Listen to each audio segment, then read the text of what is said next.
Hello everyone, I welcome you all to RS English classes. Myself Renu Bala, lecturer in English from Government Girls Senior Secondary School Bhiwani. Students, today we are going to start our third chapter of class 8 from the book Honeydew.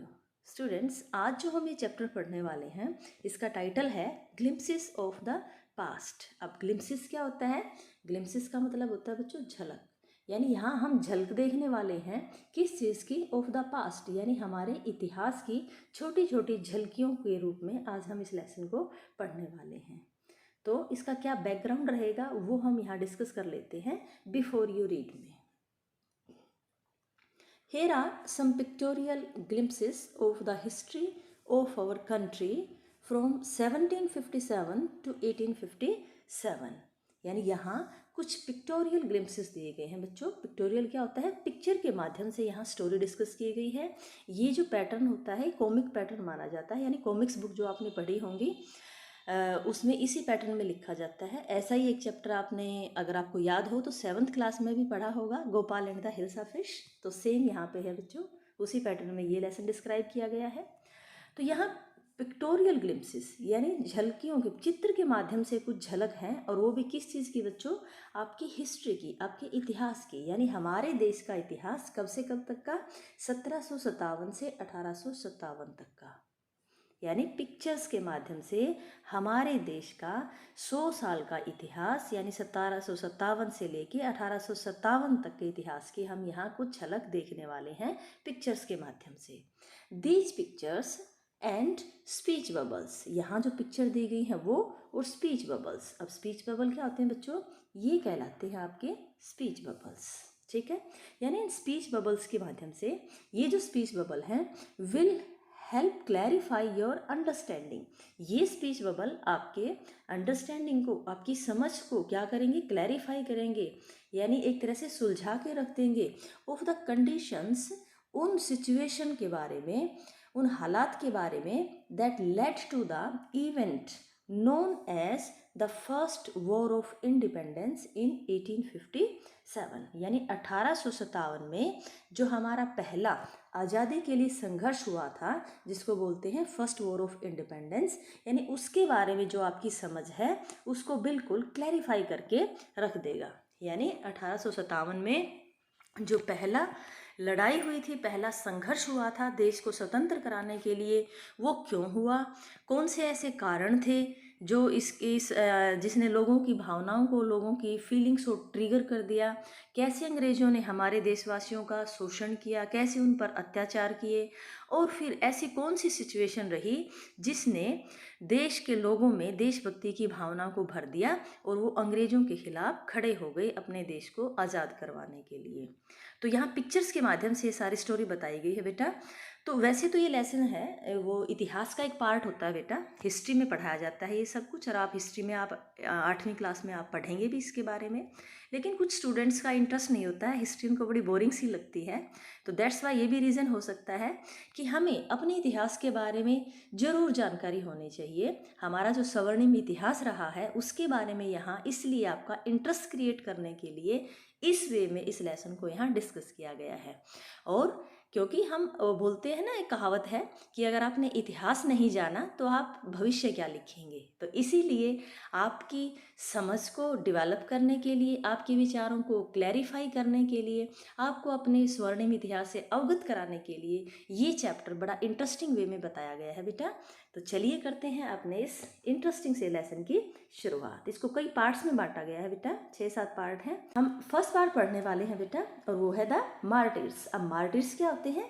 देशभक्त, देशभक्तों का जिक्र है। अब हम यहाँ पढ़ते हैं pictures के माध्यम से। At a function in Delhi, यानी दिल्ली में एक फंक्शन चल रहा है, और क्या दिया गया है बबल्स में? O my countryman let your eyes fill with tears. ओ मेरे देश के लोगों, let your eyes fill with tears, आप अपनी आंखों में पानी भर लो। एज यू रिकॉल, रिकॉल क्या होता है बच्चों? याद करना। द सेक्रीफाइसेस, अब सेक्रीफाइस क्या होते हैं? बलिदान, त्याग। ऑफ इंडियाज मार्टियर्स, जब आप अपने देशभक्तों द्वारा दिए गए बलिदान को याद करते हो तो उस समय आपकी आंखों में पानी आ जाना चाहिए। तो ये बच्चों एक इंग्लिश ट्रांसलेशन है बहुत ही फेमस सॉन्ग की, जिसे लता मंगेशकर जी गा रही हैं। ये है हमारी लता मंगेशकर जी। और ये कौन सा गाना गा रही हैं इतनी देर में तो आपको समझ में भी आया होगा। ऐ मेरे वतन के लोगों जरा आंख में भर लो पानी, जो शहीद हुए हैं देश पे उनकी याद करो कुर्बानी। तो ये वाला सॉन्ग यहाँ गा रहे हैं। और जहाँ ये भीड़ बैठी है इनमें 2-3 लीडर्स दिखाए गए हैं। ये हैं हमारे चाचा नेहरू, ये हैं हमारे लाल बहादुर शास्त्री जी, और ये हैं श्रीमती इंदिरा गांधी जी। तो इस फंक्शन में ये बैठे हुए हैं। पीछे आप आम आदमी देख रहे हैं और लता मंगेशकर जी इस सॉन्ग को गा रहे हैं। किनकी याद दिला रहे हैं कि जो देशभक्त हमारे देश के लिए शहीद हुए हैं, जिन्होंने अपना सब कुछ अपना दांव लगा दिया, दांव पे लगा दिया अपने देश को आज़ाद करवाने के लिए, उनको याद करके उनकी कुर्बानियों को याद करते वक्त आपकी आंखों में आंसू आ जाने चाहिए। ये था बेटा सॉन्ग लता मंगेशकर जी द्वारा गाया गया। आगे कुछ और देशभक्तों की पिक्चर्स आप देख रहे हैं।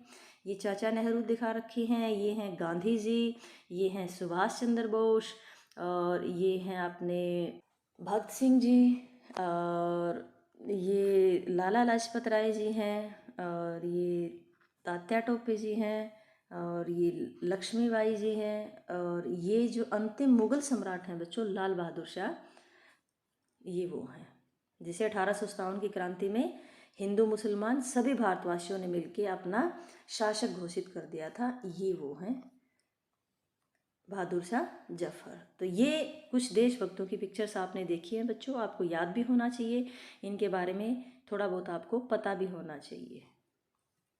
बढ़ते हैं आगे सेकंड पार्ट की तरफ। सेकंड है बच्चों द कंपनीज कॉन्क्वेस्ट। कॉन्क्वेस्ट क्या होता है? With its superior weapon the British East India company was extending its power in 18th century India. अब ये 18th सेंचुरी इंडिया क्या कौन सी है बेटा? 1701 से लेके जो 1799 का जो पीरियड होता है उसको क्या बोलते हैं? 18th century. यानी 18th सेंचुरी में अपने सुपीरियर वेपन्स की वजह से, अपने उच्च कोटि के वेपन्स की वजह से ईस्ट इंडिया कंपनी जो थी वो क्या कर रही थी? अपना एक्सटेंड कर रही थी अपनी पावर को, यानी और ज़्यादा फैला रही थी भारत में। अब ये जो मैप दिखा रखा है 1765 का मैप है, और आप यहाँ पिक्चर में देख पा रहे हैं। थोड़ा सा बड़ा कर लेते हैं स्क्रीन को। अब ये जो येलो पार्ट है ये क्या दिखाता है? Indian princess. यानी ज़्यादातर जो एरिया था किसके अंडर में था? इंडियन प्रिंसेस के अंडर में। बट जो पिंक जो शेड दिखाई गई है बच्चों, ये किसके अंडर शो करता है? ये था ब्रिटिश टेरिटरीज, यानी इंडिया के इन पार्ट्स के ऊपर अंग्रेजों का शासन लगभग छा गया था, इन्होंने अपने कब्जे में कर लिया था। लेकिन आने वाले कुछ ही दिनों में देखते हैं आपकी ये जो सिचुएशन है ये रिवर्स हो जाएगी, यानी थोड़ा पार्ट भारतीयों के अंडर में रह जाएगा और ज़्यादा पार्ट पे इन्होंने कब्जा कर लिया था। तो ये धीरे धीरे करके ईस्ट इंडिया कंपनी भारत के इलाकों को जीत कर अपनी पावर को बढ़ाती जा रही थी। अब इंडिया द कंपनी क्यों कहा गया है बच्चों? ये कुछ एक लोगों का समूह था जो ब्रिटेन से आया था और मेनली यहाँ व्यापारी के रूप में ये आए थे। इंडियन प्रिंसेस वर शॉर्ट साइटेड। जो भारतीय प्रिंस थे, राजकुमार थे, यानी यहाँ के राजा लोग थे, वो शॉर्ट साइटेड थे। अब शॉर्ट साइटेड क्या होता है बच्चों? इनको बोलते हैं जो जिनमें दूरदृष्टि ना हो, यानी जो ज़्यादा आगे की ना सोच पाए, उनको बोलते हैं शॉर्ट साइटेड। तो यहाँ के राजा ज़्यादा आगे की नहीं सोच पाते थे। तो दैट अपस्टार्ट राजा भा कॉल द इंग्लिश मर्चेंट्स क्या होते हैं? व्यापारी। They will help me to defeat him. अब डिफीट क्या होता है बेटा? हरा देना। अब यहाँ आप इसमें पिक्चर में देख के ज़्यादा क्लियर समझ पाएंगे।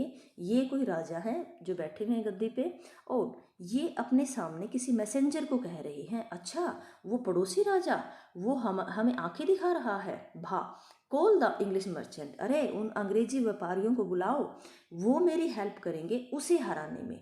यानी एक राजा अपने ही दूसरे भाई बंधु को हराने के लिए अंग्रेजों की हेल्प चाहता है। तो इनमें वो दूरदृष्टि नहीं थी, वो नहीं सोच पाए थे कि आज जिनकी वो हेल्प मांग रहा है वो कल उसी के राज्य को भी छीन सकते हैं। तो इस पिक्चर के माध्यम से आप समझ गए होंगे बेटा जो सिचुएशन है। The people had no peace due to such constant fight. और वो कहते हैं कि पीस क्या होता है, शांति।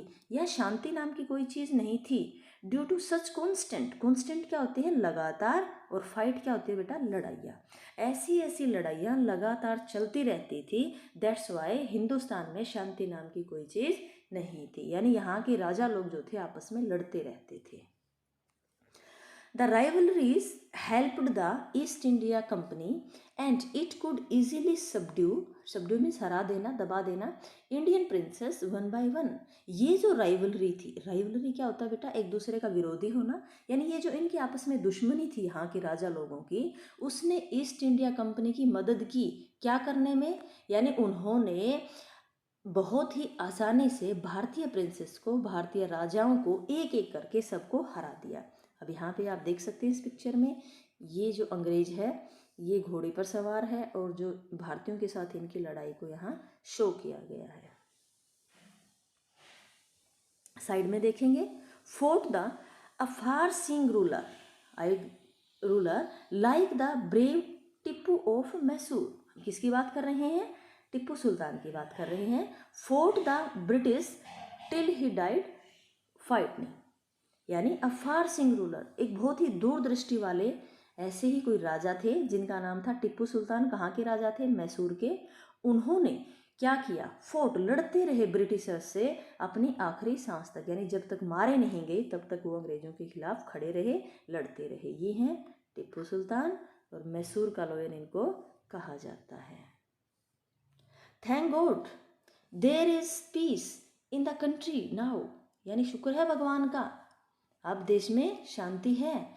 No more wars and no looting by thugs, अब ना ही यहाँ कोई युद्ध है और ना ही कोई लूट होती है। लूट हिंदी का ही शब्द है बेटा, ये लूटपाट करना, यानी अंग्रेजों के आने के बाद देश में शांति हो गई है, ना कोई युद्ध है और ना ही ठग लोग किसी को लूट सकते हैं। It is God who sent the British, ये भगवान की ही यानी रहम रहा होगा परमात्मा का कि उन्होंने यहाँ ब्रिटिशर्स को भेज दिया है। अब यहाँ किस चीज़ के बारे में हम बात कर रहे हैं बेटा, ये देखो लोगों की आपस में ये वार्तालाप चल रही है। इसका मतलब है कुछ लोग अंग्रेजी राज को पॉजिटिव वे में देखते थे, यानी इसको अच्छा मानते थे। ये दिया है यहाँ, how did Indians react to this conquest, यानी जैसे इन्होंने धीरे धीरे करके छोटे छोटे राज्यों को जीत के अंग्रेजी राज्य में मिलाना शुरू कर दिया था, अपनी पावर को बढ़ाना शुरू कर दिया था, तो उस बारे में लोगों का क्या विचार था, ये सब हम पढ़ रहे हैं। तो कुछ लोग क्या मानते हैं बेटा कि अब लूटपाट नहीं होगी, युद्ध नहीं होंगे, शांति फैली है देश में, बहुत अच्छी बात है, ये भगवान का रहम है, उसकी बहुत ही बड़ी कृपा है कि उन्होंने अंग्रेजों को यहाँ भेज दिया है, अब देश में शांति स्थापित हो गई है। अवर डेस्टिनी, डेस्टिनी क्या होता है बच्चों, भाग्य।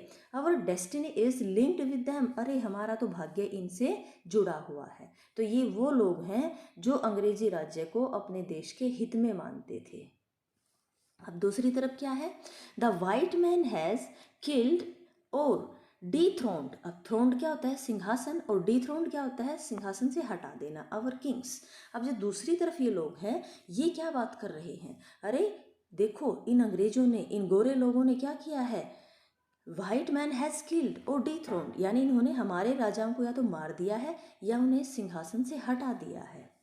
सम किंग्स वर नॉट गुड, इनमें से कुछ राजा अच्छे नहीं थे, but after all they were of this land, लेकिन कम से कम वो हमारी धरती के तो थे, यानी हमारी धरती माँ पे राज करते थे, वो हमारे भाई बंधु थे। इन विदेशियों ने आके कुछ को मार दिया है और कुछ को सिंहासन से हटा दिया है। तो ये कौन थे बच्चों, ये अंग्रेजी शासन के पक्ष में बोलने वाले थे और ये अंग्रेजी शासन को बुरा मानने वाले थे अपने देश के लिए, कि हमारे देश के ऊपर राज करने वाले कम से कम हमारी धरती से तो बिलोंग करते थे। नाउ और फॉरेनर, अब हम क्या बन गए हैं, या तो स्लेव बन गए हैं, स्लेव क्या होता है, गुलाम बन गए हैं, या फिर क्या बन गए हैं, now we have become slaves of foreigner, हम गुलाम बन गए हैं, दास बन गए हैं, किनके, किनके दास बन गए हैं, फॉरेनर, विदेशियों के दास बन गए हैं। थर्ड पार्ट बेटा, द ब्रिटिश रूल। अब डेट क्या दी है, टाइम पीरियड क्या दिया है, 1765 टू 1836, यानी 1765 से 1836 तक का जो टाइम पीरियड है वो हम यहाँ देखने वाले हैं। रिलीजियस लीडर्स प्रीच, रिलीजियस क्या होता है बच्चों, धार्मिक, प्रीच क्या होता है, एक तरह से बातों का प्रचार करना, भाषण देना उनके बारे में।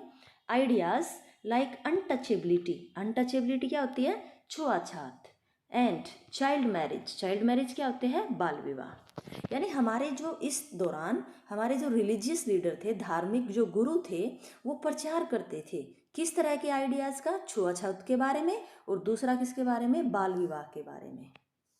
अब इस बबल में क्या दिया है, anyone who crosses the seas loses his religion, जो भी इंसान सी को क्रॉस करेगा यानी समुद्र के उस पार चला जाएगा, उसका धर्म एक तरह से वो लूज कर देगा, यानी उसका धर्म भ्रष्ट हो जाएगा।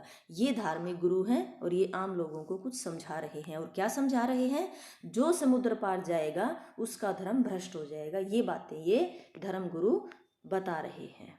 साइड में क्या दिया है, all the misery in the world is due to women, यानी ये तो बड़ी पुण्य आत्मा है, महान आत्मा है। क्या कह रहे हैं, संसार में जो कुछ मिजरी है, जो कुछ कष्ट हैं, दुख दर्द हैं, वो सारे किन की वजह से हैं, औरतों की वजह से हैं। अब ऐसे ऐसे धर्म प्रचारक उस समय पे हुआ करते थे।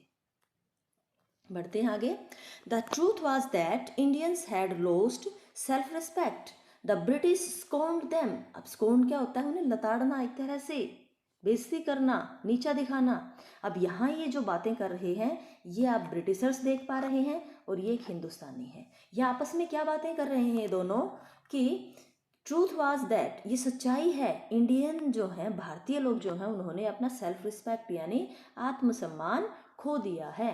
द ब्रिटिश स्कॉन्ड देम, और इसीलिए हम उनको लताड़ते हैं। यानी जो ब्रिटिशर्स थे, अंग्रेज लोग थे, वो भारतीयों को बड़ा हे दृष्टि से देखते थे, उनकी बात बात पे बेइज्जती करते थे, नीचा दिखाते थे। The natives are unworthy of trust. अब ये जो बंदा है ये कह रहा है कि जो नेटिव हैं, यहाँ के जो वासिंदे हैं, नेटिव क्या होते हैं, वहाँ के मूल निवासी जो हैं, आर अनवर्दी ऑफ ट्रस्ट, यानी ट्रस्ट क्या होता है, विश्वास, यानी विश्वास करने के वो लायक नहीं है, उसके वो वर्दी नहीं है। इनकैपेबल ऑफ ऑनेस्टी, और उनमें ईमानदारी नाम की कोई चीज़ नहीं है। यानी इन्होंने इनको परख लिया था लोगों को। फिर ट्रू, सच्ची बात है ये, your honour, but I am honest. अब ये जो पर्सन है ये अपने पर्सनल हित को देख रहा है, व्यक्तिगत हित को देखते हुए क्या कहता है, बात तो आप सही कह रहे हैं कि भारतीय विश्वास के लायक नहीं है, लेकिन मैं ऑनेस्ट हूँ। कौन कह रहा है, ये भारतीय कह रहा है। तो इससे आप क्या समझ जाते हैं, जब ये सामूहिक रूप से पूरे हिंदुस्तानियों की बेइज्जती कर रहा है, उनको अविश्वसनीय मानता है, तो ये अपना उल्लू सीधा करने के लिए चिकनी चुपड़ी बातें करता है कि आप बिल्कुल बात सही कह रहे हैं, लेकिन मैं ऑनेस्ट हूँ, मैं ईमानदार हूँ। बीइंग मर्चेंट्स, क्योंकि वो क्या थे, मर्चेंट थे, व्यापारी थे। The British wanted quick profit, profit क्या होता है, लाभ, वो उनको बिल्कुल क्विक प्रॉफिट चाहिए था, सडन लाभ चाहिए था। देयर हैवी टैक्सेस, अब उन्होंने बड़े भारी भरकम टैक्स लगा दिए थे, कर लगा दिए थे। फोर्स्ड फार्मर, और किसानों को मजबूर किया गया to abandon their field. Abandon क्या होता है बच्चों, छोड़ देना, लोगों ने अपनी खेती छोड़ने पर उनको विवश कर दिया गया। But your man are taking all my crop. अब देखिए आप इस पिक्चर को, अब इस पिक्चर में क्या कहा जा रहा है, ये देखिए, ये भारतीय किसान है और इसको मजबूर किया गया है एक तरह से अपनी खेती को छोड़ने के लिए। ये हिंदुस्तानी है और ये कोई अंग्रेज अधिकारी है। अब इनकी आपस में वार्तालाप चल रही है। तो अब ये क्या कहता है, but your man are taking all my crop, आपके जो आदमी है ये मेरी सारी फसल लेके जा रहे हैं। क्रॉप क्या होता है बच्चों, फसल। यो आर स्टिल इन एरियर्स, अब ये कहते हैं कि ये अभी भी आप एरियर में हैं, आपका लगान अभी भी कर आपका बकाया है। If you don't pay next week, अगर अगले हफ्ते आप पे नहीं करेंगे, I will send you to jail, मैं तुम्हें जेल में भिजवा दूंगा। यानी सारी की सारी फसल अंग्रेज लोग उठा लिया करते थे और उसके बाद भी भारतीयों को क्या थ्रेटन करते थे, बचा हुआ टैक्स दो, नहीं तो आपको जेल में डाल दिया जाएगा। एक तरह से हमारे ही देश में हमें गुलाम बना के रख दिया गया था, हमारी भावनाओं की कोई कद्र नहीं थी। Still the British invented other methods which gave them more profit. Still यानी अभी भी, इसके अलावा और भी उन्होंने कई रास्ते इन्वेंट कर लिए थे, तलाश लिए थे, खोज लिए थे, जिससे उन्हें ज़्यादा से ज़्यादा प्रॉफिट, ज़्यादा से ज़्यादा लाभ मिल सके। अब ये आपस में बात कर रहे हैं, इस पिक्चर के माध्यम से आप देख पा रहे हैं। द गुड्स मैन्युफैक्चर, गुड्स क्या होता है बच्चों, गुड मीन्स अच्छा, और गुड्स क्या होता है, सामान। मैन्युफैक्चर्ड मीन्स कहीं बना हुआ। अब कहाँ बना हुआ सामान की बात हो रही है, in England should not have any import duty when brought into India. यानी इंग्लैंड में बना हुआ सामान जब भारत में इंपोर्ट होता था, इंपोर्ट करना क्या होता है बच्चों, आयात करना। दो तरह के व्यापार होते हैं बच्चों, आयात और निर्यात। अब आयात क्या होता है, जब हमारे देश में बाहर से सामान आता है उसको बोलते हैं आयात यानी इंपोर्ट। और एक्सपोर्ट क्या होता है, निर्यात। जब हम हमारे देश में बना हुआ सामान बाहर देश में भेजते हैं उसको बोलते हैं एक्सपोर्ट। तो इंग्लैंड का बना हुआ सामान जब भारत में इंपोर्ट होता था, भारत में यहाँ भेजा जाता था, आयात होता था, उसके ऊपर कोई ड्यूटी, कोई कर नहीं लगता था। यानी हमारे देश का नुकसान था, सीधा सीधा आप समझ रहे होंगे। A good idea. अब ये आइडिया सुझाया था कि हम इंग्लैंड का बना हुआ माल भारत में बेचेंगे। तो दूसरे इस बात को अग्री करते हैं कि विचार तो बहुत अच्छा है। The East India Company's laws began to cripple क्या होता है, एक तरह से अपाहिज बना देना इंडियन इंडस्ट्रीज।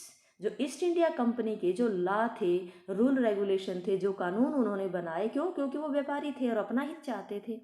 तो अपने हित में उन्होंने सारे कानून बना दिए, जिसकी वजह से जो भारतीय इंडस्ट्रीज थी, भारतीय जो व्यापार था वो क्रिपल हो गया, लंगड़ा हो गया, अपाहिज होके रह गया था। इनअवाइटेबली फेमाइन फॉलोड। और जब ये सिचुएशन थी, इतने भारी भरकम कर लगाए जा रहे थे, लोगों के पास खाने के लाले पड़े हुए थे, जमीन नाम की कोई चीज़ नहीं रह गई थी, क्योंकि वो मजबूर हो गए थे अपनी खेती छोड़ने पर, ज़मीन छोड़ने पर। तो इनअवाइटेबल क्या होता है, अनिवार्य रूप से, क्योंकि जो कल्चरल कैलामिटीज़ होती हैं उनको तो कोई टाल ही नहीं सकता है। और फेमाइन क्या होता है, अकाल। तो ऐसे ऐसे जब नेचुरल डिजास्टर आए तो उनको तो टाला भी नहीं जा सकता था, इंसान के बस की बात नहीं थी। यानी एक तो ऊपर से यानी ये इतने इतने भारी भरकम टैक्स, और सेकेंडली किसका शिकार हो गए लोग, भारी भरकम अकाल का। Between 1822 and 1836 15 lakh Indians died of starvation. अब स्टारवेशन क्या होता है बेटा, भूखमरी। यानी 1822 से 1836 के बीच में 15 लाख लोग भूखमरी से मारे गए थे, स्टारवेशन की वजह से मौत हो गई थी उनकी। द ब्रिटिश पॉलिसीज रूइंड क्या होता है बेटा, तबाह करना the expert artisan and their businesses. यानी आर्टिशन क्या होते हैं, जो कलाकार थे, हाथ से काम करने वाले हो, जुलाहे वगैरह, एंड देयर बिजनेस, और उनका बिजनेस। यानी जो ब्रिटिश पॉलिसीज थी उन्होंने भारतीय जो तकनीशियंस थे, आर्टिसन थे, उनकी जो व्यापार था, उनका जो बिजनेस था, उनको तबाह कर दिया था। क्यों, क्योंकि ब्रिटेन में जो बना हुआ माल था बच्चों, वो मशीनों से बनता था, साफ़ सुथरा भी होता था और सस्ता भी पड़ता था। अब एक काम को कोई आदमी हाथ से करता है तो क्या पता उसमें 10 दिन लग जाए, और मशीन में वही सामान सैकड़ों की संख्या में क्या पता 2 घंटों में तैयार हो जाए। तो इसीलिए जो ब्रिटेन में बनने वाला जो सामान था मशीनों में, वो सुंदर भी होता था और सस्ता भी होता था, तो लोग उसको खरीदते थे भारतीय सामान की बजाय। इस वजह से यहाँ से जो हाथ से काम करने वाले कारीगर लोग थे, उनके धंधे चौपट हो गए थे, उनका बिजनेस बिल्कुल खत्म हो गया था। बढ़ते हैं आगे। राम मोहन रॉय, 4th पार्ट पे हम आ गए हैं। राजा राम मोहन रॉय पूरा नाम है, इनका जिक्र है। और जो टाइम स्पैन है बच्चों वो है 1772 टू 1833, 1772 से 1833। ये जो राजा राम मोहन राय है ये एक बहुत बड़े समाज सुधारक थे। तो इन्होंने क्या किया वो हम पढ़ते हैं। राम मोहन राय अ लर्नड मैन, एक पढ़े लिखे आदमी, कहाँ से, फ्रॉम बंगाल, बंगाल से थे। अंडरस्टूड, वो समझ गए थे, what was wrong with the country, यानी उन्होंने देश की हालात को जज कर लिया था, वो समझ गए थे कि देश के साथ क्या गलत हो रहा था। Let's not despise ourselves, यानी आओ अपने आप को इतना डिस्पाइज ना करें, इतना घृणित ना माने, अपने आप को इतना गिरा हुआ ना माने। Our ancient culture is great, हमारा जो एंशियंट क्या होता है बेटा, प्राचीन। कल्चर क्या होती है, संस्कृति। हमारी जो प्राचीन संस्कृति है वो बहुत ही ग्रेट है, बहुत ही महान रही है। And we are capable of greater achievement, अभी भी हम कैपेबल हैं। कैपेबल क्या होता है, योग्य हैं, कुछ और बड़ी बड़ी अचीवमेंट को हम हासिल कर सकते हैं। यानी अपने आप को इतना गिरा हुआ मत मानो, अभी हमारे अंदर बहुत कैपेसिटी बची है। हमारा जो इतिहास रहा है, प्राचीन संस्कृति रही है, सभ्यता रही है, वो बहुत महान रही है, और अभी भी हम बहुत बड़ी बड़ी अचीवमेंट को गेन कर सकते हैं, प्राप्त कर सकते हैं। We must first reform our society, सबसे जो पहली ज़रूरत है वो अपनी सोसाइटी को, अपने समाज को रिफॉर्म करने की यानी सुधारने की ज़रूरत है। सुपरस्टिशन क्या होते हैं बेटा? अंधविश्वास। हैव बीन रूइनिंग अस, यानी जो अंधविश्वास हैं वो हमारे समाज को रूइन कर रहे हैं, तबाह कर रहे हैं। ये राजा राम मोहन रॉय हैं और ये किसी के साथ बातें कर रहे हैं, और जो बातें कर रहे हैं वो हमने अभी पढ़ी हैं। क्या बता रहे हैं ये दूसरे इस पर्सन को कि हमारे देश में बहुत संभावनाएं हैं, अभी हम बहुत ही ग्लोरियस इतिहास से बिलोंग करते हैं और अभी हम इतने नीचे नहीं गिरे हैं, हम बहुत बड़ी बड़ी अचीवमेंट अभी पा सकते हैं। लेकिन सबसे पहले ज़रूरत किस चीज़ की है? हमारे समाज को इन अंधविश्वासों से बाहर निकालने की ज़रूरत है। He told his wife Uma, उन्होंने अपनी पत्नी उमा को बताया। अब क्या उदाहरण देते हैं? Cows are of different colours, जो गाय हैं वो अलग अलग कलर की हैं। But the colours of their milk is the same, लेकिन जो दूध देती हैं उसका रंग एक जैसा ही है। Different teachers who have different opinion, यानी जो अलग अलग टीचर्स हैं। अब टीचर्स कौन थे? जो धार्मिक गुरु थे, अलग अलग धर्मों को बिलोंग करने वाले।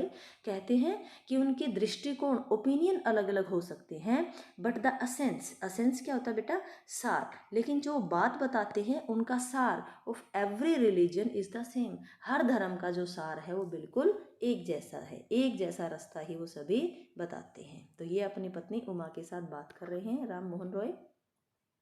ही was attached by science and modern knowledge, he किसके लिए? यहाँ राजा राम मोहन राय की बात चल रही है। तो राजा राम मोहन राय जी किससे प्रभावित थे? किससे? साइंस से, यानी वो विज्ञान में विश्वास रखते थे, और जो आधुनिक नॉलेज थी उससे वो प्रभावित थे। Knowledge should be practical and scientific, यानी वो अंधविश्वास पे विश्वास नहीं करते थे, सुनी सुनाई बातों पे, लेकिन क्या कहते थे? नॉलेज शुड बी प्रैक्टिकल, जो ज्ञान है वो प्रैक्टिकल होना चाहिए, यानी उसको हमारे जो डे टू डे लाइफ है उसमें हम ढाल सकें, इतना प्रैक्टिकल वो होना चाहिए, और विज्ञान के आधार पर उसको कसौटी पर कसा जाना चाहिए। ये लोग सुन रहे हैं इनकी बातों को।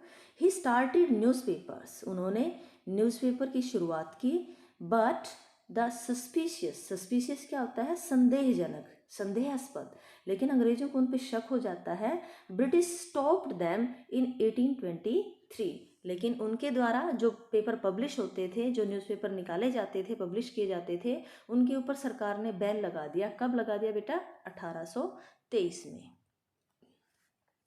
क्या किया उन्होंने? ही क्रॉस्ड द सीज, समुद्र के पार गए वो। Went to England to see what made the British powerful, वो ये देखना चाहते थे कि ऐसी कौन सी पावर है, ऐसी कौन सी चीज़ है जिसकी वजह से जो अंग्रेज हैं इतने ताकतवर है, इतने शक्तिशाली हैं। देयर ही टोल्ड देम, और वहाँ उन्होंने अंग्रेजों को बताया। क्या बताया? वी एक्सेप्ट, एक्सेप्ट क्या होता है बेटा? स्वीकार करना। We accept you as ruler, हमने आपको रूलर के रूप में, राजा के रूप में स्वीकार कर लिया है। And you must accept us as subject, अब सब्जेक्ट क्या होती है? प्रजा, यानी आप राजा के रूप में हमने आपको स्वीकार कर लिया है, और आपको भी हिंदुस्तानियों को सब्जेक्ट यानी प्रजा के रूप में मानना चाहिए। But you must remember the responsibility of a ruler ओज टू हिज सब्जेक्ट, लेकिन आपको अपनी प्रजा के प्रति जो जिम्मेदारी है उसका भी आपको ध्यान रखना होगा, उसको याद रखना होगा।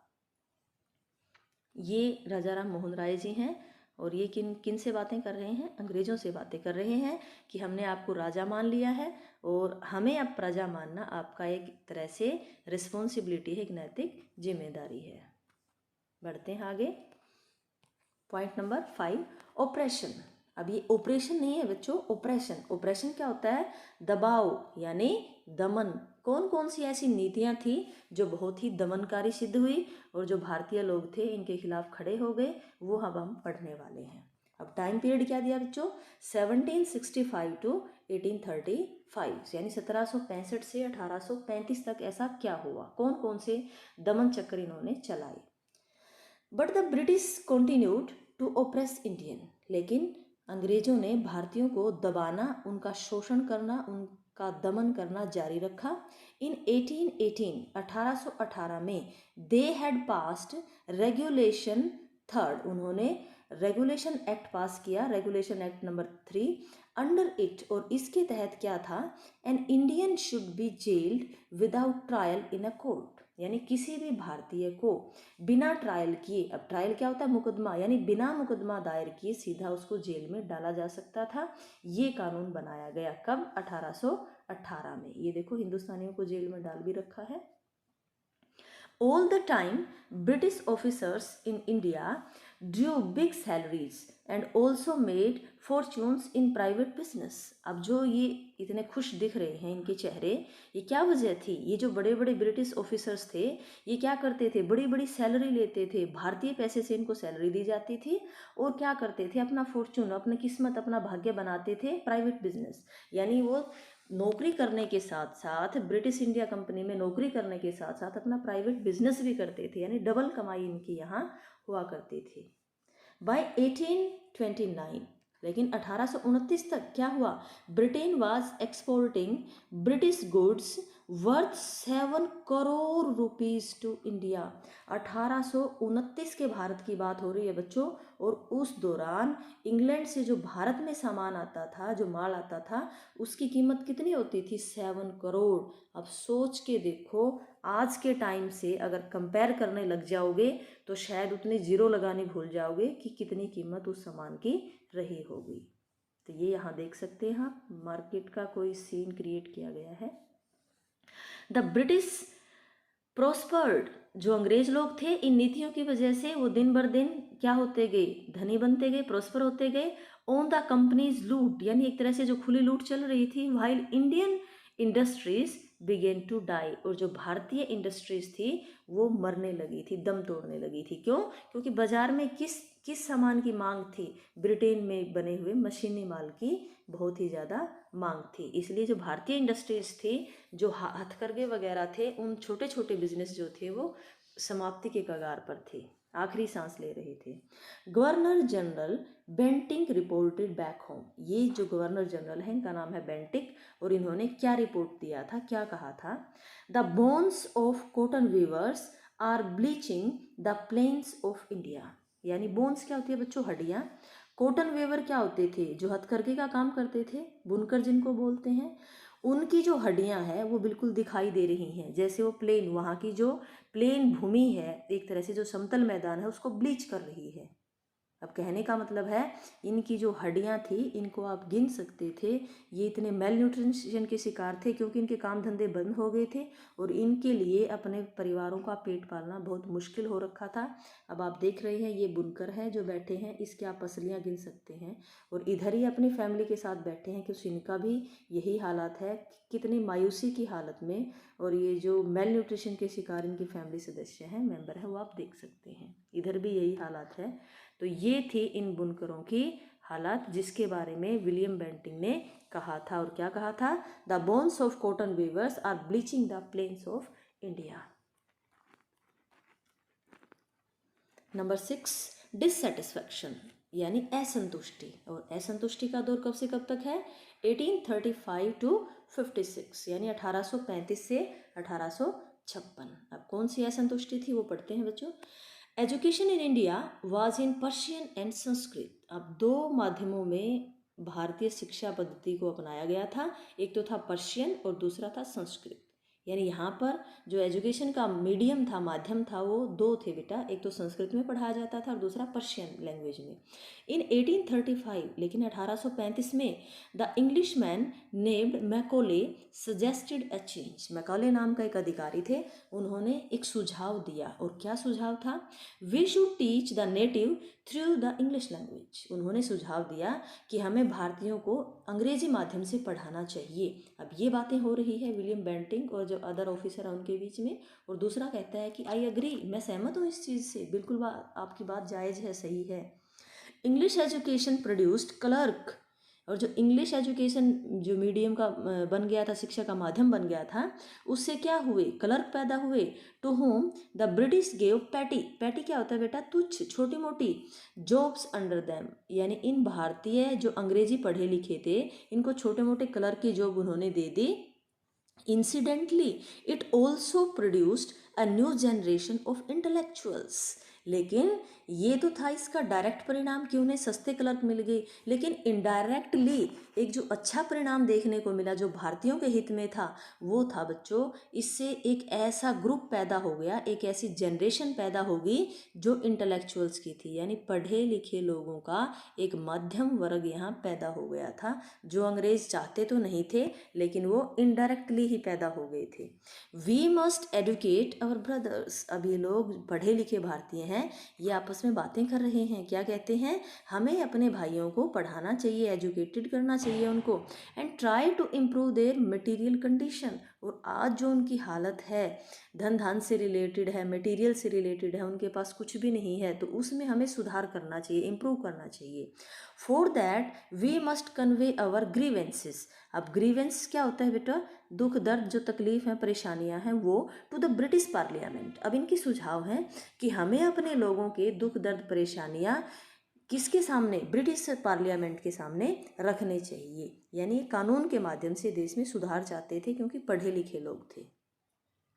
Bye 1856 the British had conquered the whole of India, अब यहाँ देख रहे हैं 1856 तक जो ब्रिटिशर्स थे उन्होंने भारत के बहुत बड़े हिस्से पर क्या कर लिया था, कब्जा कर लिया था। ये जो मैप है, जो येलो पार्ट दिखाता है ये स्टेट्स को दिखाता है बच्चों, स्टेट्स यानी जो भारतीय राजाओं का राज था, ये कुछ एक एरिया था, और जो रेस्ट ऑफ द एरिया आप देख रहे हैं जो पिंक कलर में है, ये किसके अंडर में था, ब्रिटिश रूल के अंडर में था। तो ऐसा ही मैप हमने पहले देखा था, तब जो कंडीशन थी वो रिवर्स थी, उल्टी थी, यानी थोड़े हिस्से पर अंग्रेजों का राज था और ज़्यादा हिस्से पर हिंदुस्तानियों का था। तो मैंने पहले भी बताया था कि आप ये सिचुएशन आगे जाके रिवर्स देखने वाले हैं, और यही वो रिवर्स सिचुएशन आप देख पा रहे हैं।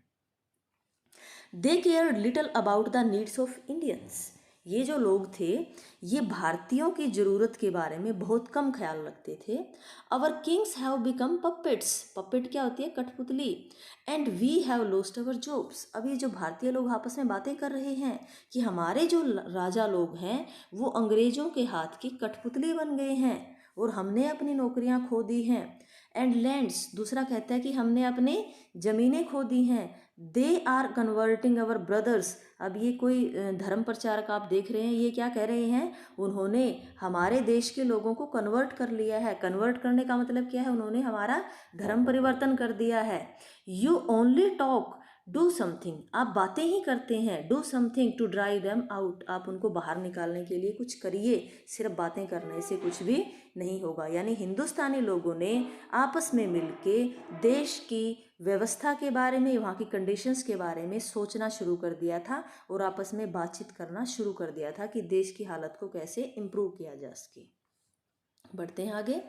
द स्पार्क्स, नंबर 7 टॉपिक पे हम आ गए बेटा। स्पार्क का मतलब क्या होता है, एक तरह से चिंगारी। अब कौन सी ऐसी घटना थी जिसने इस बारूद के ढेर में चिंगारी का काम किया, और जो टाइम पीरियड है वो है 1855 टू 57, 1855 से 57 के बीच में। टैक्सेस कंटिन्यूड, यानी जो बड़े बड़े टैक्स लगाए थे वो चलते रहे।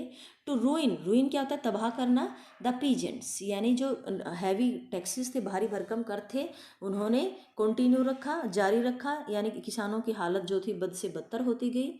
इन Bengal the Santhals who had lost their land, Santhal नाम की एक जाति हुआ करती थी, उन लोगों ने, उस जाति के लोगों ने अपनी ज़मीनें खो दी थी अंडर न्यू लैंड रूल, क्योंकि वहाँ पर ज़मीन से रिलेटेड, कर लगाने से रिलेटेड कुछ नए नए रूल रेगुलेशन वहाँ बनाए गए थे और उनके तहत उन्होंने अपनी ज़मीन को खो दी थी। अगर आपने इतिहास में पढ़ा है तो थोड़ा बहुत रैयतवाड़ी व्यवस्था वगैरह के बारे में आपने सुना होगा, तो ये व्यवस्था वहाँ लागू की गई थी और उसके तहत इन लोगों ने अपनी ज़मीनों को खो दिया था। बिकेम डेस्परेट, वो इनसे बड़े नाराज थे, निराश थे। इन 1855, 1855 में दे रोज इन रिबेलियन, रिबेलियन क्या होता है, वो विद्रोह में खड़े हो गए थे। एंड मैसाकर्ड, मैसाकर्ड क्या होता है बच्चों, कत्लेआम, उन्होंने कत्लेआम कर दिया था यूरोपियंस, यानी जो भी अंग्रेज उनके हाथ में आ गया उसको मौत के घाट उतार दिया। एंड देयर सपोर्टर्स अलाइक, और उनके सपोर्टर्स को भी। अब यहाँ पे आप देख सकते हैं कि 1855 से 57 के बीच में संथाल नाम की जो जाति थी वो इनके अंग्रेजों के खिलाफ खड़े हो गए थे। उन्होंने नए नए जो ज़मीन से रिलेटेड जो कानून बनाए थे उसकी वजह से अपने ज़मीन को खो दिया था और कत्लेआम मचा दिया था। उन्होंने अंग्रेजों का जो भी इनके हत्थे चढ़ा उनको मौत के घाट उतार दिया था और उनके सपोर्टर्स को भी। तो ये आप देख रहे हैं जो रिबेलियन थे, इनका रिबेल। Discontent was ब्रूविंग। अब डिसकंटेंट क्या होता है? एक तरह से असंतुष्टि, ब्रूविंग बढ़ती जा रही थी in the East India Company's army too, यानी सिर्फ आम लोगों में ही इनका विरोध नहीं था बल्कि आर्मी में भी इनका विरोध शुरू हो गया था। The white soldiers get huge pay, mansions to live in servants. अभी आपस में बात कर रहे हैं जो भारतीय, जो ये सैनिक हैं वो आपस में बात करते हैं। जो ब्रिटिश सोल्जर्स हैं उनको क्या क्या मिलता है? ह्यूज पे, भारी भरकम तो उन्हें रकम मिलती है, यानी पे मिलती है। दूसरा मेंशन, बड़े बड़े विले मिलते हैं, बंगले मिलते हैं रहने के लिए, और काम करने के लिए वहाँ उनके पास नौकर होते हैं। While we get a pittance and slow promotion. Pittance यानी हमें थोड़ी सी तो सैलरी मिलती है, और क्या मिलता है? बहुत स्लो प्रमोशन, यानी हमारे तो प्रमोशन भी बहुत मुश्किल से होते हैं। द अंग्रेज ask us to cross the sea. उसके अलावा जो अंग्रेज हैं वो हमें क्या कहते हैं? समुद्र पार जाने के लिए कहते हैं। और वो क्या है? Which is against our religion, और ये हमारे धर्म के खिलाफ है। Who is the topi wala to abolish our old age custom. Old age custom मतलब सदियों पुरानी चली आ रही जो हमारी कस्टम्स हैं, जो हमारी परंपराएं हैं, उनको एबोलिश, एबोलिश क्या होता है बेटा? ख़त्म करना। उनको ख़त्म करने वाले ये अंग्रेज कौन होते हैं? ये बातें किसके अंदर हो रही हैं? भारतीय जो सोल्जर्स थे, जो अंग्रेजी सेना में काम करते थे, वह आपस में बातें कर रहे हैं। We must drive out the Angrez. अब एक कहता है कि हमें इन अंग्रेजों को अपने देश से ड्राइव आउट कर देना चाहिए, बाहर निकाल देना चाहिए। सेपोय, जो सिपाही शब्द है हिंदी का, उसी की ट्रांसलेशन है बेटा sepoy. Sepoy Mangal Pandey attacked the adjutant of the regiment and was executed. अब मंगल पांडे ने क्या किया उस दौरान? एक जो सुपीरियर जो उनके ऑफिशियल थे, उनके असिस्टेंट को बोला है एजुटेंट, उनको रेजिमेंट का जो एजुटेंट था, सहायक अधिकारी था, उसको क्या कर दिया था?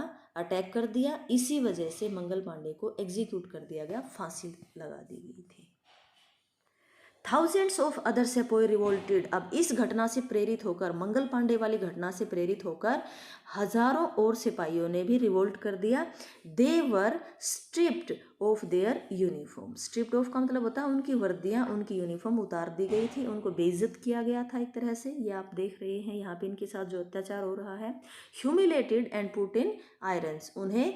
उनको बेइज्जत किया गया, ह्यूमिलेट किया गया, और उनको आयरन्स यानी जेल में बंद कर दिया गया। Few Englishman had cared to understand Indian customs और द पीपल्स माइंड। बहुत ही कम अंग्रेज थे जिन्होंने भारतीय रीति रिवाजों को, कस्टम्स को, और भारतीय लोगों के दिमाग को समझने की कोशिश की थी।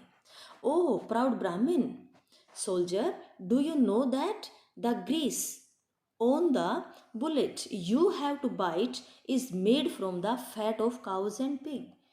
oh, यानी प्राउड ब्राह्मण, आपको अपने धर्म पे बड़ा गर्व है, प्राउड ब्राह्मण हो आप अपने आप में, लेकिन क्या तुम जानते हो जो बुलेट के ऊपर ग्रीस लगा होता है, उसको जिसको आप मुंह से काटते हो, वो किसके फैट से बना होता है? वो काऊ, गाय और सूअर के मांस से बना हुआ होता है। तो ये बातें यहाँ आपस में इन लोगों में चल रही है। ये बंदा कह रहा है तुम अपने आप को ब्राह्मण कहते हो, बड़ा प्राउड फील करते हो अपने धर्म पे, और गाय गौ माता की पूजा करते हो, लेकिन बुलेट के ऊपर जो चर्बी लगी होती है उसको आप अपने मुंह से काटते हो। व्हाट, क्या? जैसे इसको अभी पता चला हो। The white man has deceived us too. अब डिसीव क्या होता है? धोखा देना। अब यहाँ आप क्या देख रहे हैं? एक मुस्लिम को देख रहे हैं, ये कहता है अच्छा गाय के साथ साथ सूअर की भी चर्बी लगी होती है उनके ऊपर, हमें तो पता ही नहीं था। इसका मतलब अंग्रेजों ने सिर्फ हिंदू धर्म के लोगों को ही नहीं बल्कि मुसलमानों को भी चीट किया है, उन्होंने हमारे साथ भी धोखा दिया है, हमें भी। Soon chapatis were sent. Chapatis means रोटियां भेजी गई फ्रॉम विलेज टू विलेज, गांव से गांव तक। टू टेल द पीपल, लोगों को बताया गया, that their emperor would want their services, कि उनके राजा को उनकी सेवाओं की जरूरत है। अभी राजा कौन है बच्चों? बहादुर शाह जफर, जो लास्ट भारतीय राजा थे। उनको लोगों के को माध्यम, रोटियों के माध्यम से मैसेजेस भिजवाए गए कि बहादुर शाह जफर जो हमारे शहनशाह हैं, राजा हैं, उनको लोगों की सेवाओं की कभी भी ज़रूरत पड़ सकती है। सिमिलरली, और उसी तरह से लोटस फ्लावर, लोटस के फ्लावर भी भेजे गए, सर्कुलेटेड अमंग इंडियन सोल्जर, भारतीय सेना में, यानी लोटस के माध्यम से मैसेजेस भेजे गए। डेथ टू द फॉरेनर, और इन अंग्रेजों का, इन विदेशियों का खात्मा कर दो, मौत के घाट उतार दो।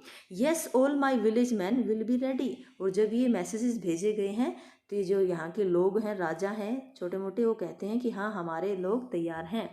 The masses gave all help and shelter to the patriots. जो मासिस है यानी आम आदमी है, वो हर तरह की सहायता देने के लिए तैयार था। Revolt number 8 point, revolt 1857। अब जो विद्रोह था उसकी हम बात करने वाले हैं। Then there was a violent outbreak at Meerut. और मेरठ में एकदम से धमाका हो जाता है, बड़ा ही वायलेंट, जो तीव्र था वो विद्रोह वहाँ पे शुरू हो जाता है। ये आप एक सीन देख पा रहे हैं कि कैसे जो भारतीय सोल्जर थे, आम आदमी थे, अंग्रेजों को कैसे मार रहे हैं, आपस में इनका लड़ाई चल रही है। The सेपोई March two Delhi. सिपाहियों ने दिल्ली की तरफ मार्च कर दिया। Long live our emperor Bahadur Shah. और ये नारे लगा रहे थे, हमारे शहनशाह बहादुर शाह अमर रहे, भगवान उनकी आयु लंबी करे। और ये एक दरबार का सीन है, ये बहादुर शाह जफर को आप यहाँ देख पा रहे हैं दरबार में।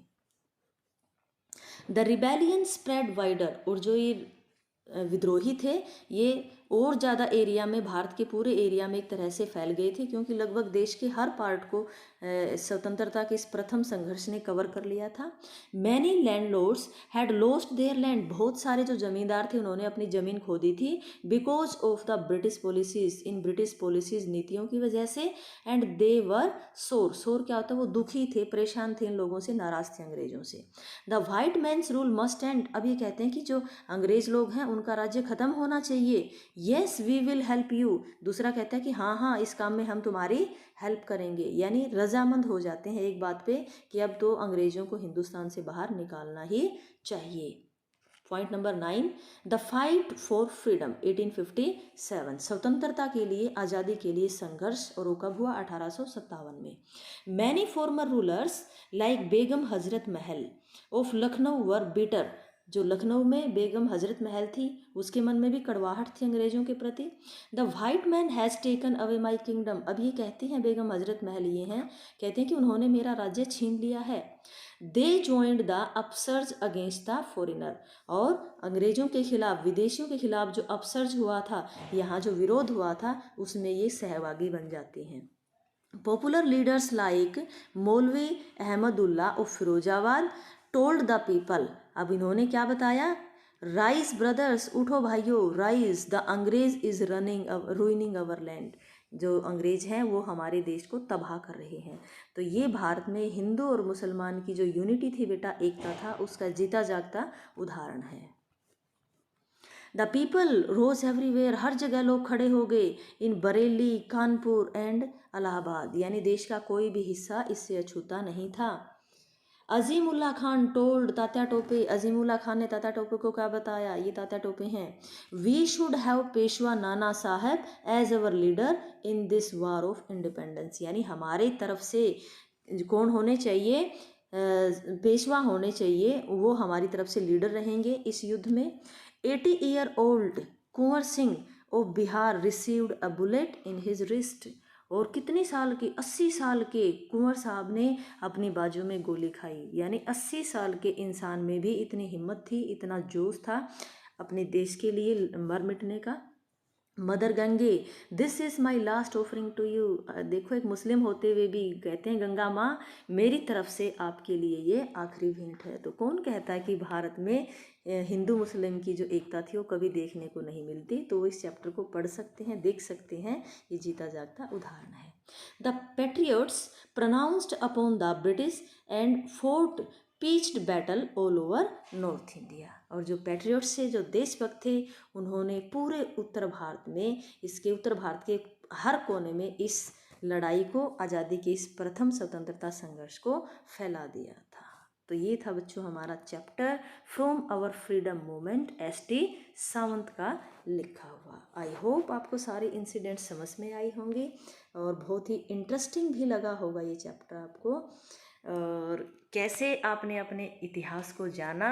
और बच्चों इसको याद करने की भी कोशिश करनी चाहिए। अगर आप इतिहास को जानेंगे तभी आप अपना भविष्य लिख पाएंगे। तो चलिए अब डिस्कस कर लेते हैं इसके क्वेश्चन आंसर्स को। और फर्स्ट क्वेश्चन इज बच्चों, do you think The Indian princes were short-sighted in their approach to the event of 1757.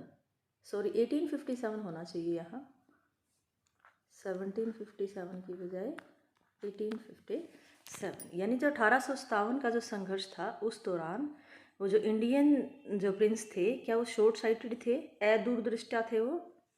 Answer is yes, the Indian princes were short-sighted in their approach to the event of 1757। फिर वही mistake है 1857।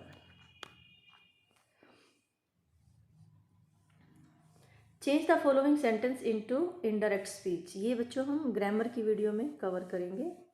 Next question पे आ जाते हैं। Question number 3। In picture 2 What do you understand by the company's superior weapon? Superior weapon कौन कौन से उनके पास, कौन कौन से हथियार जो थे उनके एडवांस किस तरह थे? टेक्नोलॉजिकली यानी तकनीकी रूप से the East India Company was far superior, कहीं ज़्यादा सुपीरियर थी हमसे, to the Indian princes who were constantly at war with each other. जो इंडियन प्रिंसेस थे वो क्या करते थे? कॉन्स्टेंटली, लगातार एक दूसरे से युद्धरत रहते थे, एक दूसरे से युद्ध में उलझे रहते थे। The Englishman had access to better quality weapons, और जो अंग्रेज थे उनके पास बेटर क्वालिटी के वेपन्स थे, हथियार थे। This prompted the Indian princes to seek their help in their fight. अब प्रॉम्प्टेड मीन्स इस चीज़ ने भारतीय जो राजा थे, प्रिंस थे, राजकुमार थे, उनको अट्रैक्ट किया कि वो अंग्रेज़ों की हेल्प लें। दिस इंटरनल राइवलरीज, ये जो आंतरिक उनकी प्रतिद्वंदिता थी, एक दूसरे से वो लड़ते थे, एक दूसरे से दुश्मनी रखते थे, rivalry, helped the East India Company subdue the Indian princess one by one. और इसी चीज़ ने, इसी आपसी फूट ने अंग्रेज़ों की हेल्प की कि उन्होंने एक एक करके भारतीय राजाओं को सबड्यू कर दिया, उनको अपने अंडर में ले लिया, उनको जीत लिया, and finally gain control over the whole of India, और आखिरकार पूरे देश पर आधिपत्य जमा लिया। Question number 4। How did the East India Company subdue the Indian princes? भारतीय राजाओं को, भारतीय राजकुमारों को कैसे ईस्ट इंडिया कंपनी ने सबड्यू कर दिया, उनको अपने अंडर में ले लिया? Answer is the Indian princes were constantly at war with each other. अभी हमने पढ़ा था कि वो एक दूसरे से युद्धरत रहते थे। They called the English merchant to help them in their fight. आपसी लड़ाई में वो अंग्रेजों को बुलाते थे। The people had no peace due to such constant fight, और ऐसी छोटी छोटी लड़ाइयों की वजह से लोगों में कभी भी शांति नहीं रहती थी। The rivalries helped the East India Company subdue the Indian princess one by one. ऊपर वाले आंसर में से ही सारा है बच्चों। इसी तरह से उन्होंने, इसी आपसी फूट की वजह से अंग्रेजों ने धीरे धीरे करके सभी राजाओं को लगभग हरा दिया और पूरे भारत पर अपना कंट्रोल कर लिया था। 5th question, who is an artisan? एक आर्टिस्ट जो होता है वो कौन होता है? Why do you think the artisan suffered? और जो आर्टिसन थे, ये जो कलाकार थे, इन्होंने कैसे सफ़र किया, यानी ये कैसे पीड़ित रहे उस दौरान अंग्रेजी शासनकाल में? The artisan is a skilled manual worker. जो हाथ से काम करने वाला होता है इंसान, उसको बोलते हैं, स्किल्ड मैनुअल पर्सन को आर्टिसन बोलते हैं। Who crafts item that may be functional और स्ट्रिक्टली डेकोरेटिव, यानी वो कैसा सामान बनाते हैं? डेकोरेटिव बनाते हैं, या फिर जो काम करने वाला ऑटोमेटिक काम करता है, जैसे खिलौने टाइप से। The artisan suffered because the British were extracting very high taxes from them. ये सफ़र क्यों कर रहे थे, पीड़ित क्यों थे? क्योंकि जो अंग्रेज़ थे अधिकारी, वो इनसे ऊंचे लेवल का टैक्स लेते थे, विच रूइंड दैम इकोनॉमिकली, जिसकी वजह से वो आर्थिक रूप से रूइन में तबाह हो गए थे। मोरोवर, और क्या कहता है? Machine manufactured goods import from Britain were sold extensively. बहुत लार्ज मात्रा में, बड़ी मात्रा में इंग्लैंड की मशीनों का बना हुआ माल यहाँ बेचा जाता था, सामान बेचा जाता था। Which ruined the business of the artisans handmade goods, और यहाँ के जो हाथ से बने हुआ सामान था उसको इस माल ने, मशीन के बने हुए सामान ने पीट दिया था एक तरह से, और वो बहुत ही ज़्यादा घाटे में आ गई थी जो छोटी इंडस्ट्री थी वो। Question number 6, quote the words used by Ram Mohan Roy to say that every religion teaches the same principle. राजा राम मोहन राय ने कौन सा सेंटेंस यूज किया है ये बताने के लिए कि विभिन्न धर्म जो है वो एक ही बात सिखाते हैं, उनके जो सिद्धांत हैं वो एक ही हैं. According to Ram Mohan Roy, cows are of different colour. जो काउज हैं वो अलग अलग कलर की हैं, but the colour of their milk is the same. लेकिन उनके द्वारा दिए गए दूध का रंग हमेशा सफ़ेद होता है. Different teachers have different opinions. अलग अलग टीचर्स के ओपिनियन अलग हो सकते हैं, but the असेंस of every religion is the same. असेंस क्या होता है बेटा? सार. लेकिन सभी धर्मों का जो सार है वो एक ही होता है.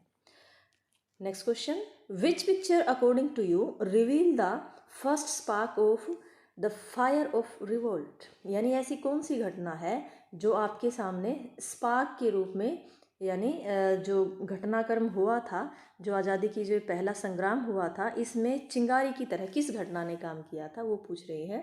और उसका जो जिक्र है वो कौन से पार्ट में हमने लेसन में पढ़ा है. तो पिक्चर 7 और इसका टाइटल भी यही है, the spark, reveal the first spark of the fire of revolt. 7 part में हमने जो द स्पार्क नाम से जो डिटेल पढ़ी थी उसी में इस चीज़ का वर्णन है, जिक्र है. Question number 8, in what ways did the British officers exploit Indian. भारतीयों को किस तरह से उन्होंने एक्सप्लॉइटेशन किया. एक्सप्लॉइटेशन क्या होता है बच्चों? शोषण करना. टू अर्न क्विक प्रॉफिट, यानी उनको सडन प्रॉफिट चाहिए था, एकदम से प्रॉफिट चाहिए था, क्योंकि वो व्यापारी थे और इसके अलावा कुछ सोच ही नहीं सकते थे. The British imposed heavy taxes, एक तो भारी भरकम कर लगा दिए. Thereby forcing the Indian farmer to abandon their field, और इसकी वजह से जो भारतीय किसान थे उनको अपनी खेती छोड़नी पड़ी. अबंडन होता है छोड़ देना. They decided to do away with import duty, और लेसन में हमने पढ़ा था कि जो इम्पोर्ट ड्यूटी थी, आयात कर जो लगता था बाहर से आने वाले सामान पर, उसको क्या कर दिया था? हटा दिया था. और कौन से सामान से हटाया था? गुड्स मैन्युफैक्चर्ड इन इंग्लैंड, यानी जो सामान इंग्लैंड में बनता था और भारत में लाते थे वो बेचने के लिए, उस सामान से उन्होंने आयात कर हटा दिया था. दिस क्रिपल, और इस नियम की वजह से इंडियन इंडस्ट्री जो थी वो क्रिपल हो गई थी, लंगड़ी हो गई थी, एक तरह से कमज़ोर हो गई थी. इन 1818 में दे पास्ट रेगुलेशन 3, रेगुलेशन एक्ट जो था उन्होंने पास किया. तीसरा, अंडर इट, और इसके अनुसार क्या था? An Indian could be gelled without trial in a court, बिना कोर्ट में कोई मुकदमा किए किसी भी भारतीय को जेल हो सकती थी. All the time British officers in India Drew big salaries, और जो भारत में जो ऑफिसर्स थे बड़ी बड़ी सैलरी लेते थे. And also made fortune in private business, साथ साथ प्राइवेट बिजनेस भी करते थे. By 1829 Britain was exporting British goods worth 7 crore rupees to India, यानी 1829 में इंग्लैंड से लगभग 7 करोड़ रुपए का सामान भारत में लाके बेचा जाता था. द ब्रिटिश प्रॉस्पर्ड, इस तरह से जो अंग्रेज थे वो प्रॉस्पर होते गए, यानी एडवांस होते गए थे, आर्थिक रूप से मजबूत होते गए और कंपनी की लूट के माध्यम से. While the Indian industries began to die, और जो भारतीय इंडस्ट्री थी, उद्योग थे, वो मरने लगे थे. Name this people. Question number 9, first पूछा है, the ruler who fought pitched battle against the British and died fighting, लड़ते हुए मारा गया था जो, वो आपको याद होगा, 80 साल के कुंवर सिंह आंसर है इसका. Second, the person who wanted to reform the society, society को जो रिफॉर्म सुधार करना चाहते थे, Ram Mohan Roy. Third, the person who recommended the introduction of English education in India, Indian English education को किसने रिकमेंड किया था? आप जानते हैं, Macaulay. Part number 4, two popular leader who led to revolt, यानी रिवोल्ट में पार्टिसिपेट करने वाले, इसको लीड करने वाले जो 2 लीडर थे उनके नाम. यानी आप चॉइसेस में वेरी का मतलब अलग अलग हो सकती है आपकी चॉइस, कोई किसी का नाम लेगा कोई किसी का. तो यहाँ नाम दे रखे हैं बेटा, मौलवी अहमदुल्ला ऑफ फैज़ाबाद एंड पेशवा नाना साहेब. आप दूसरे नाम भी ले सकते हैं, तात्या टोपे है, झांसी की रानी है, हजरत महल है, एट्सेट्रा. तो आपका जो आंसर है वो अलग अलग हो सकता है. Question number 10, mention the following. First part है, 2 examples of social practice prevailing then, उस टाइम की जो 2 सामाजिक प्रैक्टिस थी वो उनके नाम बताओ. आपको पता ही है, अनटचेबिलिटी यानी छुआछात, और सेकंड क्या थी बच्चों? चाइल्ड मैरिज यानी बाल विवाह. Second part of the same question, 2 oppressive policies of the British, उनकी जो दमनकारी नीति थी उनमें से 2 को बताना है आपको, और इसका आंसर आप देखेंगे। The British decide to do away with the import duty, एक तो उन्होंने इम्पोर्ट ड्यूटी हटा दी थी जो इंग्लैंड में बना हुआ जो सामान था उसके ऊपर। This severally affected Indian industries, और इस नियम ने भारतीय इंडस्ट्री को सेवरली बुरे तरीके से प्रभावित किया था। अफेक्ट होता है बुरे तरीके से प्रभाव डालना।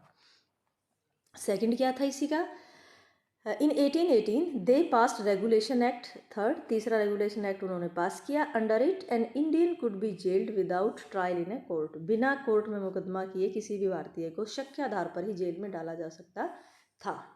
ये 2 रूल थे जिन्होंने भारतीयों को एक तरह से पीस के रख दिया था। Third part of the same question, 2 ways in which common people suffered, आम आदमी को कैसे सफ़र करना पड़ा। Third answer is they lost their old jobs and land, उन्होंने अपनी पुरानी नौकरियां खो दी, अपनी ज़मीन खो दी। They were being converted by the British, और उन्होंने हिंदुओं को क्या बना दिया, क्रिश्चियन धर्म में भी उनको परिवर्तित कर दिया था। Last part, 4 reasons for the discontent that led to the 1857 war of independence, ऐसे कौन से कारण थे असंतुष्टि के, डिसकंटेंट होने के लोगों के, कि 1857 का रिवोल्ट हो गया, फर्स्ट वॉर ऑफ इंडिपेंडेंस हुआ। देख लेते हैं इसका answer. Discontent was brewing among the Indian, यानी जो असंतुष्टि थी वो लोगों में बढ़ती ही जा रही थी। They felt that their king who were supposed to be their protector, जो राजा उनके प्रोटेक्टर संरक्षक हुआ करते थे, वर मियर होता है बेटा केवल, यानी वो सिर्फ क्या हो गए थे, पपेट यानी कठपुतलियां बन गए थे इन ब्रिटिशर्स के हाथों में। दे lost their jobs and land, ये सारी बातें हमने पहले पढ़ ली है, रिपीट हो रही है बच्चों।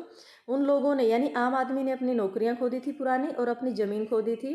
Taxes continued to ruin the peasants, और जो लगातार बढ़ते हुए जो टैक्स थे उन्होंने किसानों को रूइन कर दिया था, बर्बाद कर दिया था।